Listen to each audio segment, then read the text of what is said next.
اعوذ باللہ من الشیطان الرجیم بسم اللہ الرحمن الرحیم الحمد للہ والصلاۃ والسلام علی رسول اللہ.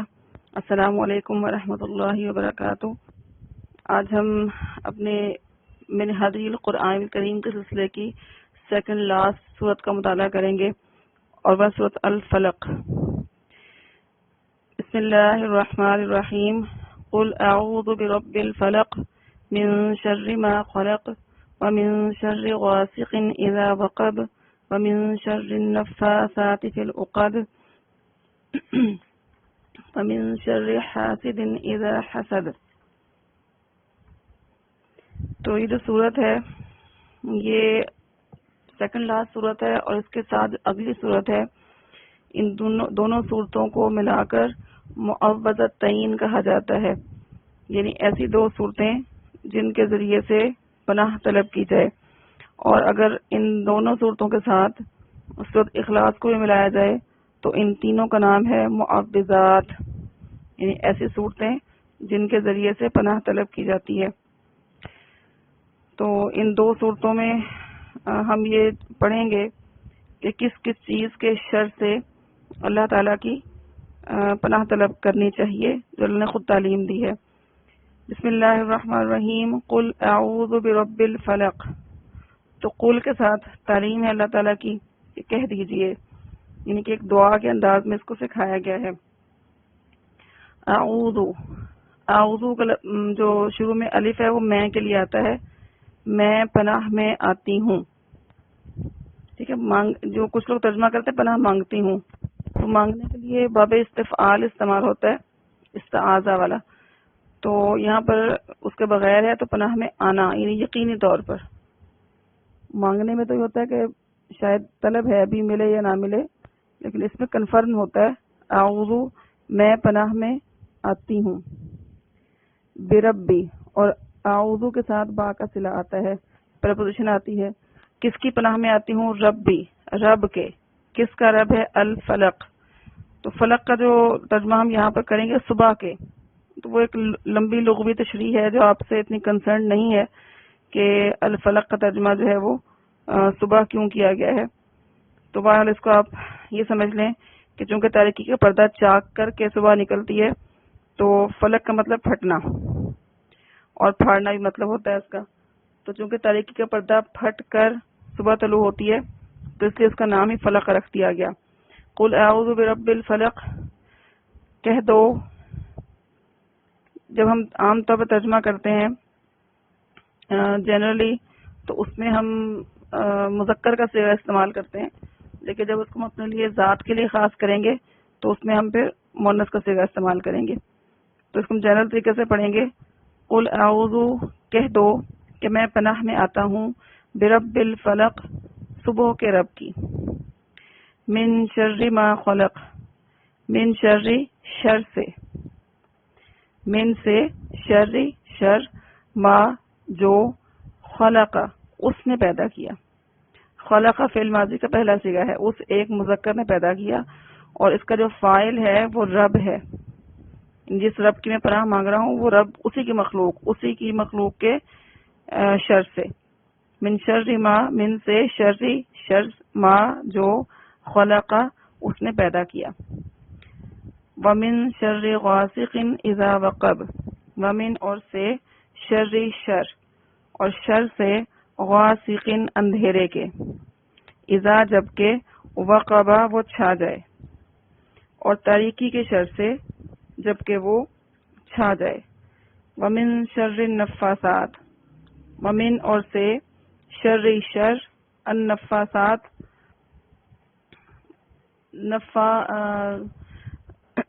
نفاثات مؤنث کا صیغہ ہے جمع کا، تو اس کا مطلب پھونک مارنے والیاں، پھونک مارنے والیوں کے شر سے.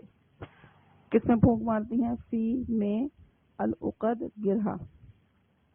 ومن شر النفاثات اور پھونک مارنے والیوں کے شر سے، فی العقد گرہوں میں.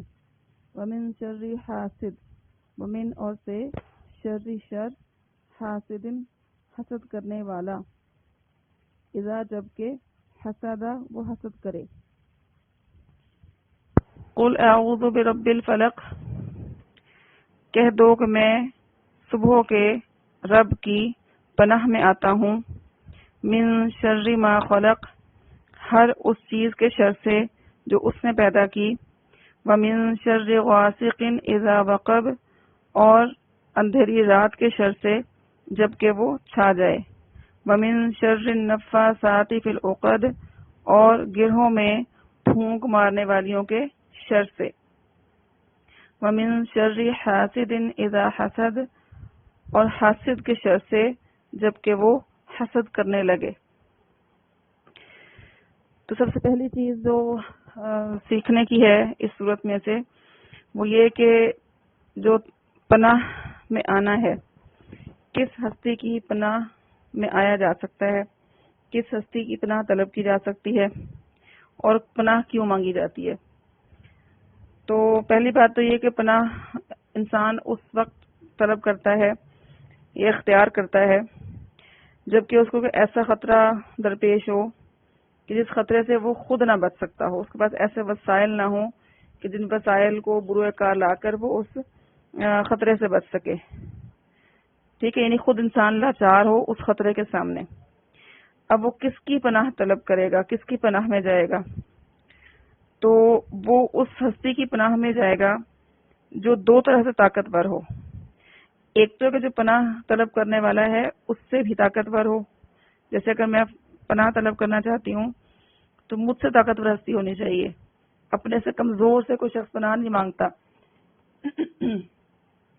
اور دوسرا یہ کہ جس سے مجھے خطرہ ہے تو اس سے بھی طاقتور وہ ہستی ہونی چاہیے، ٹھیک ہے، سمجھ آ رہی ہے نا بات کی کہ وہ ہستی جس کی پناہ مانگی جا رہی ہے، جس کی پناہ اختیار کی جا رہی ہے، وہ ہستی پناہ جو اختیار کر رہا ہے اس سے بھی طاقتور ہونی چاہیے، اور جس سے پناہ طلب کی جا رہی ہے اس سے بھی، اس خطرے سے بھی طاقتور ہونی چاہیے۔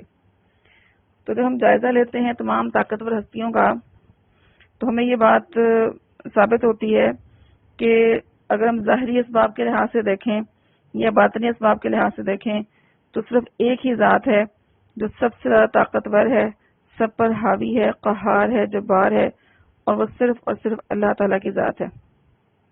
اسی لیے اگر جو ہے وہ ظاہری اسباب کے علاوہ صرف باطنی اسباب کے معاملے میں جو کہ کوئی انسان اس میں ہیلپ نہ کر سکتا ہو، جتنے بھی زندہ انسان ہے کوئی ہیلپ نہ کر سکتا ہو، تو ان اسباب میں اگر کوئی شخص کسی غیر اللہ کو پکارے تو اس کو پکارنا بھی منع کیا گیا اسلام کے اندر، اور اسی بات پر فوکس رکھا ہے کہ ایاک نعبد و ایاک نستعین، کہ ہم صرف تیری ہی عبادت کرتے ہیں اور صرف تجھ سے ہی مدد مانگتے ہیں۔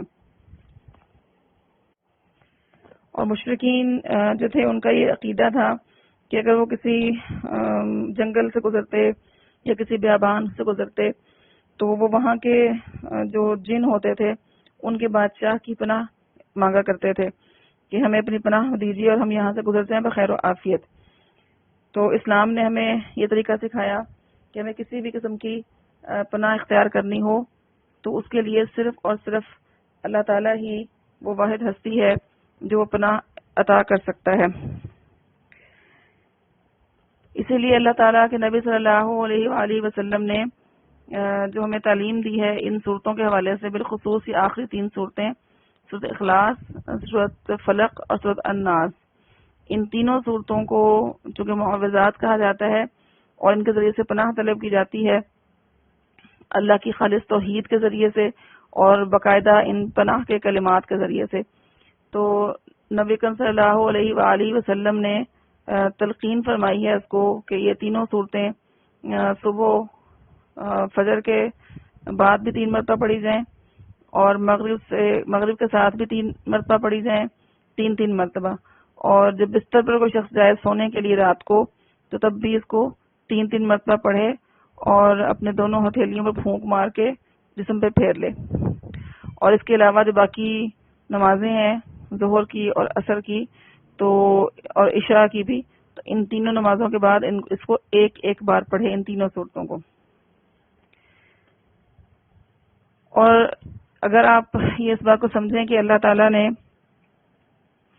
یہ جو چیزیں پناہ کے لیے سکھائی ہیں، لیکن کن خطرات سے انسان کو پناہ مانگنی چاہیے. اتنے جامع خطرات ہیں کہ آج کے دور میں جب کہ شیطان کی چالیں اپنے عروج پر ہیں، ہم دیکھتے ہیں کہ یہ سارے اس کے چالوں کو گھیر لیتا ہے. اسی کی کیٹیگریز کے اندر تمام چالیں اس کی آ جاتی ہیں، کسی نہ کسی کیٹیگری میں اس کا ہر حربہ شمار کیا جا سکتا ہے. تو جس چیز سے پناہ طلب کی گئی ہے وہ پہلی چیز ہے من شر ما خلق، ہر اس چیز کے شر سے جو اس نے پیدا کی. تو یہ آیت تو اتنی جامع ہے کہ کوئی چیز بھی دیکھیے، اللہ خالق کل شیء، اللہ تعالیٰ ہر شے کا خالق ہے، ہر شے کا، یعنی انسانوں کا خالق بھی ہے، جنوں کا خالق بھی ہے، اس کے علاوہ جتنی بھی چیزیں اشیاء ہیں ان سب کا خالق بھی اللہ ہے. اس کے تمام حشرات الارض بھی آ جاتے ہیں، سانپ بھی آ جاتے ہیں، اس کے اندر کتا بھی آ جاتا ہے، اس کے اندر جتنے بھی چیزوں سے لوگ ڈرتے ہیں ان کی درندگی کے حوالے سے یا ان کے زہر کے حوالے سے یا ان کے خطرے کے حوالے سے. تو ایسے ہی پہاڑ ہیں، وہ بھی اللہ تعالیٰ کی مخلوق ہیں، تو ان کا گر پڑنا، بارش ہے تو وہ بھی اللہ تعالیٰ کی مخلوق ہے. جو بھی چیز انسان، درخت ہے کہ درخت نہ گر پڑے ہمارے اوپر، تو مطلب جو بھی چیزیں ہیں ہمارے ارد گرد پائی جاتی وہ ساری کی ساری اللہ تعالیٰ کی مخلوق ہے. تو ان سے جس بھی قسم کا کوئی شر پہنچ سکتا ہو، جب یہ صورت انسان پڑھ لے گا اور یہ دل میں یقین کے ساتھ پڑھے کہ اللہ تعالیٰ پناہ عطا کرنے والا ہے، تو یقیناً اس کو اللہ تعالیٰ اپنی پناہ دے دے گا. اور جس بندے کو اللہ کی تمام مخلوقات کے شر سے پناہ مل گئی تو عافیت میں آ گیا. اور عافیت سے بڑھ کے کوئی اور چیز نہیں ہے اس دنیا کے اندر. ایمان کے ساتھ اگر عافیت نصیب ہو جائے تو اس سے بڑی کوئی اور دولت نہیں انسان کے لیے. اسی لیے جو نبی اکرم صلی اللہ علیہ وآلہ وسلم نے ایک دعا سکھائی صبح اور شام، جو ہم 3 مرتبہ پڑھتے ہیں اس کو، اعوذ بکلمات اللہ التامات من شر ما خلق. تو اس میں یہ آتا ہے کہ من شر ما خلق، اللہ کی اس کے تمام مخلوق کے شر سے. تو اس میں یہ آتا ہے کہ اللہ کے تمام کلمات کے ذریعے پناہ میں آتی ہوں. ٹھیک ہے، یہاں پر تو چونکہ خود ہی قرآن کی آیات ہے، تو اللہ تعالیٰ کا کلمہ ہے، اللہ کا کلام ہے، تو اس کے ذریعے سے ہم پناہ مانگ رہے ہیں. اور جو اللہ کے نبی صلی اللہ علیہ وآلہ وسلم نے سکھایا اس چیز کو، تو انہوں نے اعوذ بکلمات اللہ التامات، اللہ کے تمام کلمات کی کے ذریعے سے پناہ سکھائی. کس چیز سے؟ اس کی ہر مخلوق کے شر سے، من شر ما خلق، ہر اس مخلوق کے شر سے جو اس نے پیدا کی. ومن شر غاسق اذا وقب، اور اندھیری رات کے شر سے جبکہ وہ چھا جائے. تو اس کی اہمیت یہ سمجھ لیں کہ آپ دیکھ لیں کہ دن میں ہمیں ڈر بھی کم لگتا ہے، دن میں ہمیں خطرہ بھی کم محسوس ہوتا ہے، اور جس طرح تاریکی بڑھتی ہے تو خطرات بھی زیادہ محسوس ہونا شروع ہو جاتے ہیں. اور اسی لیے نبی اکرم صلی اللہ علیہ وآلہ وسلم نے جب رات شروع ہو جاتی ہے، مغرب کا ٹائم شروع ہو جاتا ہے، تو خاص طور بچوں کو گھر کے اندر بند کر دینے کا، محفوظ کر دینے کی تلقین کی ہے، دروازے بند کرنے کی تلقین کی ہے، برتن ڈھانپنے کی تلقین کی ہے، کیونکہ شیاطین پھیل جاتے ہیں اس وقت میں. جو شیاطین ہیں جن سے ہمیں خطرہ ہے وہ اس وقت پھیل جاتے ہیں، اور پھیل کر اپنا کوئی بھی ایسا حربہ استعمال کر سکتے ہیں جو انسانوں کے لیے جو ہے وہ ناقابل برداشت نقصان کا موجب بن سکتا ہو. تو اور دوسری بات ہے کہ جو انسانوں کے اپنے اعمال ہیں، جو انسانوں کے سے انسان کو شر پہنچ سکتا ہے، کیونکہ من شر ما خلق میں صرف شیاطین نہیں ہے، اس میں انسان بھی موجود ہے. تو انسانوں کی بھی ساری نیگیٹو سرگرمیاں، شراب پینا ہو، وہ چوری کرنا ہو، وہ جوا کھیلنا ہو، وہ بدکاری ہو، وہ کوئی اور ایسا کام ہو جو کہ گناہ کے زمرے میں آتا ہے، جو برائی ہے، اس کے لیے عام طور پر لوگ رات کا وقت منتخب کرتے ہیں. تو ظاہر ہے اس کو کوئی نہ کوئی شر ارد گرد کے لوگوں کو بھی پہنچ سکتا ہے. تو جب یہ شخص کوئی شخص رات کو اس کو پڑھے گا، ان صورتوں کو، اس صورت کو پڑھے گا، اس آیت کو پڑھے گا، تو یقیناً وہ اس آیت کی برکت سے رات کی تاریکی میں کوئی بھی خطرہ درپیش ہے اس سے محفوظ ہو جائے گا. شرط اس بات کی ہے کہ اللہ تعالیٰ کے کلام پر کوئی شک نہ ہو اور ایمان اور یقین کے ساتھ ان چیزوں کو پڑھا جائے اور مانگا جائے. پھر ومن شر النفاثات فی العقد، ومن شر النفاثات، اور گرہوں اور پھونکے مارنے والوں کے شر سے، فی العقد گرہوں پر، اور گرہوں میں پھونک مارنے والیوں کے شر سے. اب گرہوں میں پھونک کون مارتا ہے؟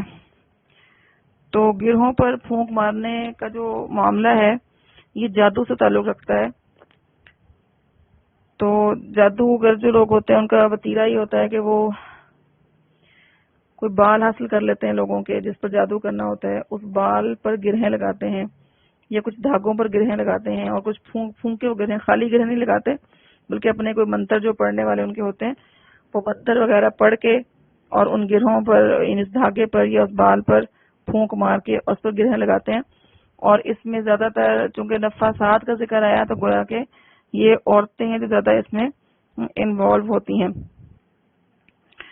تو ویسے تو جادوگرنیاں بھی ہوتی ہیں عورتیں، لیکن ویسے ہم دیکھیں گے پریکٹیکلی جو اس طرف لوگ مائل ہوتے ہیں جادو کرنے اور کروانے میں، ان میں سے اکثریت خواتین کی ہوتی ہے. اور اس کو اس کی ڈیٹیل ہم بعد میں دیکھتے ہیں، ذرا اس کو ترجمہ اور تشریح مفہوم مکمل کر لیں، پھر اس کی ہم پس منظر وہ دیکھیں گے بعد میں. اور آخری چیز کے شر سے اس صورت میں پناہ سکھائی گئی ہے وہ ہے وَمِن شَرِّ حَاسِدٍ اِذَا حَسَدَ، اور حسد کرنے والے کے شر سے جبکہ وہ حسد کرنے لگے. اچھا، اب یہ کہ حسد کیا چیز ہے؟ ہمارے ہاں اس چیز کا، اس لفظ کا عام استعمال ہوتا ہے اور بڑے اس کے بارے میں ہمارے اقوال مشہور ہیں جو ہمیں بڑے ازبر ہوتے ہیں. تو کیا اس کا مفہوم ہمیں معلوم ہے کہ نہیں ہے کہ حسد ہوتا کیا ہے؟ تو حسد یہ ہوتا ہے کہ اگر کسی شخص کو اللہ نے کوئی نعمت دی، کوئی عزت دی، کوئی اس کو فضیلت عطا کر دی، تو کوئی دوسرا سیکنڈ پرسن جو ہے اس کو جیلسی فیل ہو اور وہ یہ چاہے کہ یہ جو اس کے پاس فلاں نعمت ہے نا یہ اس سے چھن جائے اور مجھے مل جائے. یہ اس کی آئیڈیل سچویشن ہوتی ہے اس حسد کرنے والے کی، اس کے پاس نہ رہے اور میرے پاس آ جائے. تو اور اس سے کمتر پر وہ ایک اتفاق کرتا ہے کہ اگر مجھے نہیں مل سکتی، میں اس قابل نہیں ہوں، میرے اندر اتنے گٹس نہیں ہیں یا میں اس کو حاصل نہیں کر سکتا، تو کم از کم اس کے پاس بھی نہ رہے. یہ ہوتا ہے حسد. اور ایسے حسد کرنے والے بعض اوقات کچھ ایسے حربے بھی اختیار کر لیتے ہیں جو نعمت والے بندے کے لیے نقصان دہ ہوں. اگر وہ ایسے کو حربے جادو وغیرہ کے اختیار نہ بھی کریں تو کئی لوگوں کی نظر لگ جاتی ہے. تو نظر ظاہر ہے کہ جیسا کہ حدیث میں آتا ہے کہ برحق ہے لگنا، اور نظر لگنے سے کیا ہوتا ہے کہ جیسا کہ فرمایا اللہ کے نبی صلی اللہ علیہ وآلہ وسلم نے کہ نظر جو ہے وہ انسان کو پہاڑ سے گرا دیتی ہے. یعنی عروج پر تھا کوئی انسان، پہاڑ کی چوٹی پر چڑھا ہوا تھا، بلندی پر تھا، ترقی کے لحاظ سے نظر لگی تو وہاں سے دھڑام سے گر پڑتا ہے، پہاڑ سے گرا دیتی ہے اور اونٹ کو ہانڈی میں داخل کر دیتی ہے. صحیح سالم اونٹ کھڑا ہے، اسے کسی کی نظر لگے گی اور فوراً مالکان کیا کریں گے کہ اس کو چھری پھیرو، جس کی جان جا رہی ہے تو اس کو ذبح کر دو، اور وہ ہانڈی میں پکڑا ہو کچھ دیر کے بعد. تو یہ حسد بہت بری چیز ہے جو انسانوں کے اندر موجود ہے. اور یہ حسد اصل میں آئی کہاں سے ہے؟ حسد کہاں سے آیا ہے؟ حسد آیا ہے شیطان سے، ابلیس سے. یہ جذبہ سب سے پہلے پیدا ہی ابلیس کے دل میں ہوا. اس نے حسد کیا تھا حضرت آدم علیہ السلام سے. تکبر بھی اس نے کیا اور حسد بھی اس نے کیا. اس کو جیلسی یہ ہوئی کہ میں تو اس سے بہتر ہوں، میں کیوں خلیفہ نہیں بنایا گیا، اس کو کیوں، آدم کو کیوں یہ فضیلت مل گئی ہے، مجھے کیوں نہیں مل گئی. تو وہاں سے شیطانی ایک جذبہ ہے جو لوگوں کے اندر کسی کو نعمت میں دیکھ کر خوش نہیں ہونے دیتا، بلکہ ان کو ایک جلن کے اندر مبتلا کر دیتا ہے. اور پھر وہ ہر طرح سے کوشش کر، جتنا وہ جذبہ بڑھتا ہے اتنا وہ حسد کرنے والا کوشش کرتا ہے کہ اس نعمت والے بندے کے خلاف لوگوں کے کان بھرے، اس کی عزت کو خراب کرے، اس کی نعمت کے چھن جانے کی امید بھی لگائے اور اس کے لیے کوشش بھی کرے. تو یہ ایک بہت اہم مسئلہ ہے جو ہمیں سمجھنا چاہیے کہ دیکھیں ہم کسی کو تو اپنے حسد سے نہیں روک سکتے کہ ہم سے حسد نہ کرے کوئی، لیکن اس کے لیے ایک طریقہ کار ضرور ہے. ایک تو یہ ہم نے دعا پڑھ لی، لیکن اس دعا کے ساتھ ایک تدبیر بھی ہے جو علامہ ابن قیم نے سکھائی. انہوں نے فرمایا کہ ایک شخص کو اگر علم ہے کہ فلاں فلاں لوگ جو ہے مشہور ہے نظر لگانے میں، کیونکہ یہ ایک چیز معروف ہوتی ہے لوگوں کے اندر کہ فلاں شخص کی جو نظر لگتی ہے، تو پھر ایسے لوگ جن سے حسد کا ایک فیلنگ آتی ہوگی، یہ لوگ برداشت نہیں کرتے، ان کو خوشی نہیں ہوتی یا یہ نظر لگا سکتے ہیں، تو ان کے سامنے اپنی نعمتوں کا اظہار نہیں کرنا چاہیے. کوئی خوشخبری ہے، کوئی اچھی بات ہے، کوئی اچھی چیز خریدی ہے، تو ان کے سامنے اس کو شو نہ کریں تاکہ ان کے شر سے محفوظ رہ سکیں۔ تو لیکن ایک چیز ہم یہ ضرور کر سکتے ہیں کہ ہم خود اس کیٹیگری میں فال نہ کریں کہ کم از کم ہم حاسدین میں شامل نہ ہوں۔ اپنے ارد گرد جو موجود ہمارے اہل خانہ ہیں، بہن بھائی ہیں، فیملی کے لوگ ہیں، محلے دار ہیں، کولیگز ہیں، فیلوز ہیں، اگر ان کو کوئی نعمت اللہ تعالیٰ نوازتا ہے تو پھر ہم ان سے کوئی جیلسی نہ محسوس کریں، بلکہ ان کی خوشی میں خوش ہوں، ان کو برکت کی دعا دیں، ان کے لیے اچھی نیک تمنائیں رکھیں، اور اگر وہ چیز چاہتے ہیں کہ ہمیں بھی مل جائے تو مثبت طریقے سے اپنے لیے دعا کریں۔ اور اس کے حوالے سے بھی اللہ کے نبی صلی اللہ علیہ وسلم کی ایک تلقین موجود ہے۔ ایک لفظ ہے نا حسد، حسد کے اپوزٹ ایک شخص اسی کیس میں، یعنی عربی کا لفظ تو حسد ہی ہے، لیکن اس میں ایک لفظ استعمال ہوتا ہے، یعنی حسد کا لفظ ایسے معنی میں استعمال ہوتا ہے جس کو ہم اردو میں رشک کہتے ہیں، را شین اور کاف کتاب والا رشک، یعنی رشک کرنا کسی کے اوپر، اور عربی میں اس کا جو مفہوم ہے مترادف ہے وہ غبطہ ہے۔ تو کسی کو اگر ہم کسی ایسی نعمت میں دیکھتے ہیں کہ ہم چاہتے ہیں کہ ہمارے پاس بھی ہو، اس کے پاس تو رہ ہی رہے، اس کے چھیننے کی تمنا نہ کریں، لیکن ہمارے پاس بھی وہ آ جائے، تو اس کو کہتے ہیں رشک کرنا، کہ اپنے لیے بھی تمنا رکھنا اس چیز کی۔ تو وہ اللہ کے نبی صلی اللہ علیہ وسلم نے صرف 2 صورتوں میں جائز قرار دیا ہے کہ لا حسد الا فی اثنتین، حسد صرف 2 چیزوں میں جائز ہے، اور یہاں پر حسد سے مراد ہے رشک کرنا، غبطہ کرنا، یعنی ایسا حسد جس میں نیگیٹیوٹی نہیں ہے، جس میں یہ تمنا نہیں ہے کہ اسے چیز چھن جائے، صرف پازیٹیو طریقے سے یہ تمنا ہے کہ اللہ تعالیٰ مجھے بھی یہ چیز عطا فرما دے۔ تو اس کے بارے میں جو چیز ہے وہ کون سی 2 چیزیں ہیں جس کے بارے میں ہم رشک کر سکتے ہیں؟ تو وہ 2 چیزیں یہ ہیں کہ فرمایا کہ ایک وہ شخص جس کو اللہ تعالیٰ نے مال عطا کیا ہو اور وہ اس کو خوب اللہ کے راستے میں خرچ کرتا ہو، تو اس کو دیکھنے والا یہ تمنا کرے کہ اللہ تعالیٰ مجھے بھی ایسے ہی مال عطا کرے تو میں بھی ایسے ہی اللہ کے راستے میں خرچ کروں۔ اور دوسرا وہ شخص ہے کہ جو اللہ تعالیٰ جس کو اللہ تعالیٰ نے علم عطا کیا ہو اور وہ اس علم کے مطابق فیصلے کرتا ہو، تو دوسرا دیکھنے والا شخص یہ تمنا کرے کہ جس طرح اللہ تعالیٰ نے اس کو علم عطا کیا ہے ویسے ہی اللہ مجھے بھی علم عطا کرے تو میں بھی اسی کے مطابق اس علم سے استفادہ کروں۔ اس لیے وہ ایک مثبت چیز ہے جو رشک ہے۔ اچھا، اس حوالے سے ہم نے ایک چیز پینڈنگ کی تھی، وہ من شر النفاثات فی العقد کو ہم بعد میں دیکھتے ہیں۔ تو اصل میں ان صورتوں کا ایک بڑا معتبر حوالہ ہے اس حوالے سے کہ نبی اکرم صلی اللہ علیہ وآلہ وسلم پر جادو کر دیا گیا تھا، تو اس جادو کا علاج بھی ان آخری 2 صورتوں کی آیات پڑھنے کے ذریعے سے کیا گیا تھا۔ اور یہ جو معاملہ ہے کہ نبی اکرم صلی اللہ علیہ وآلہ وسلم پر جادو کیا گیا، تو اس کا ذکر صحیح بخاری میں ہمیں ملتا ہے روایات کے اندر کہ صلح حدیبیہ سے واپس جب لوٹے تو اس وقت آپ پر جادو کیا گیا تھا، اور جو جادو کا اثر آپ پر ہوا اس اتنا سا تھا کہ آپ صلی اللہ علیہ وسلم کو ایسا فیل ہوتا تھا کہ آپ ایک کام کر رہے ہیں حالانکہ وہ کر نہیں رہے ہوتے تھے، اور کبھی یعنی آپ نے پھر اس چیز سے پریشانی سے اللہ تعالیٰ سے دعا کی کہ یا اللہ اس کا اثر زائل کر دے، جو مسئلہ ہے حل کر دے۔ تو پھر آپ نے حضرت عائشہ سے فرمایا کہ آپ کو معلوم ہو جائے کہ مجھے اللہ نے تدبیر بتا دی ہے کہ جس سے مجھے اس تکلیف سے شفا ہو جائے۔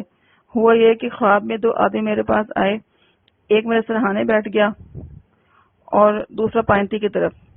ایک شخص نے دوسرے سے پوچھا کہ اس شخص کو کیا تکلیف ہے، تو دوسرے نے کہا اس پر جادو کیا گیا ہے۔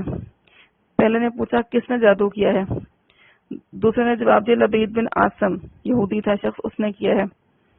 تو پہلے نے پوچھا کہ کس چیز نے جادو کیا ہے، تو دوسرے نے جواب دیا کہ کنگھی اور آپ کے بالوں اور نر کھجور کے خوشے کے پوست میں۔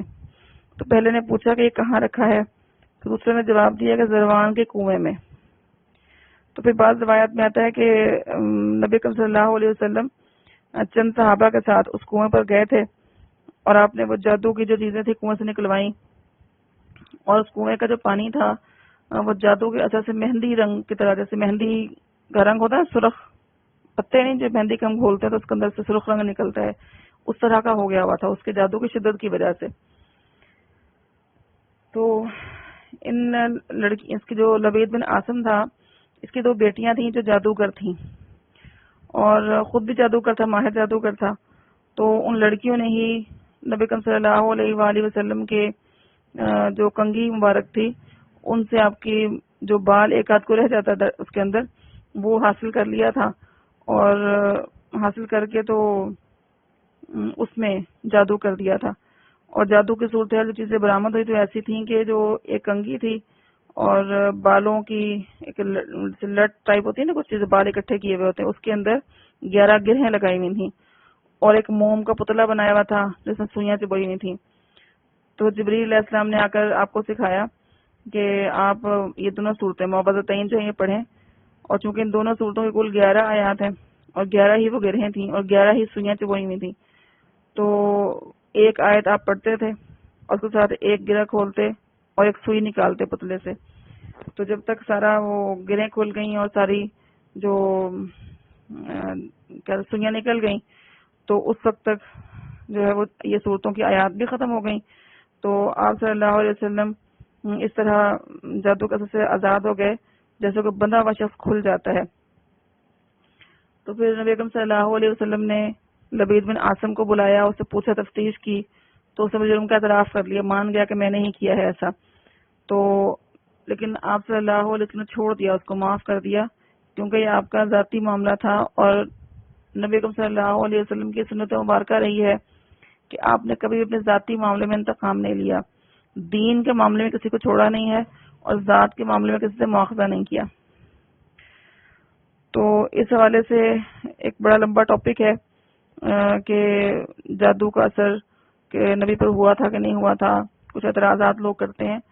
تو یہ انشاءاللہ ہم جب کلاسز شروع ہوں گی پراپر تو اس کو وہاں پر ڈسکس کریں گے. کافی طویل ٹاپک بن جائے گا یہ، تو اس کے ہم اعتراضات کو وہاں ڈسکس کریں گے کہ لوگ کس قسم کے اعتراضات کرتے ہیں اور ان میں سے ہر اعتراض کا جواب کیا ہے. تو اصل چیز جو لب لباب ہے اس صورت کے مفاہیم کا وہ یہی ہے کہ جو کل طاقت ہے، کل اختیار ہے اور جو اصل ہستی سب پر حاوی ہے وہ ایک ہی ہستی ہے جو اللہ وحدہ لا شریک ہے، اور اسی کی پناہ میں انسان آ کر عافیت حاصل کر سکتا ہے.